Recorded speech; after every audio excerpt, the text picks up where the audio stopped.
গণপরিষদ হচ্ছে একটা রাষ্ট্র গঠিত হয়েছে, সেখানে সংবিধান রচনা করা দরকার, সংবিধান নাই, সেই জন্য সমাজের বিভিন্ন শ্রেণী পেশার মানুষকে নিয়ে প্রতিনিধিত্ব আকারে একটা গণপরিষদ গঠন করা হয়।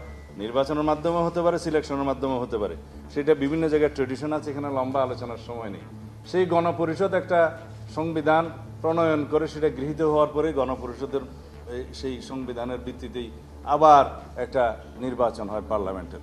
এখানে আমাদেরকে রাষ্ট্র নতুন হয়েছে, আমরা এখন কত বছর, 53-54 বছরের পুরাতন রাষ্ট্র, আমাদের একটা সংবিধান আছে, সেই সংবিধানের হয়তো গণতান্ত্রিক চরিত্রটা বিনষ্ট হয়েছে, যার সাথে আমরা একমত নই, যার জন্য রাষ্ট্রীয় কাঠামো এবং গণতান্ত্রিক কাঠামোগুলো আমাদের বিনির্মাণ করা দরকার নতুনভাবে। সেই জন্য আমরা সংবিধানের ব্যাপক সংশোধনী এনেছি। যারা এই গণপরিষদের দাবি করছে তারাও তো 69টা প্রস্তাব দিয়েছে সংশোধনী, আমরা হয়তো তাদের চেয়ে একটু কম দিয়েছি। এগুলো আলোচনা করে আমরা একটা বৃহত্তর ঐক্যমতের ভিত্তিতে এসে সংবিধানের একটা ব্যাপক সংশোধিত সংবিধান পেতে পারি। সেই সংবিধানকে তারা নতুন সংবিধান বলতে পারে, আমাদের তো আপত্তি নেই, এখানে গণপরিষদের কোনো প্রয়োজন নেই।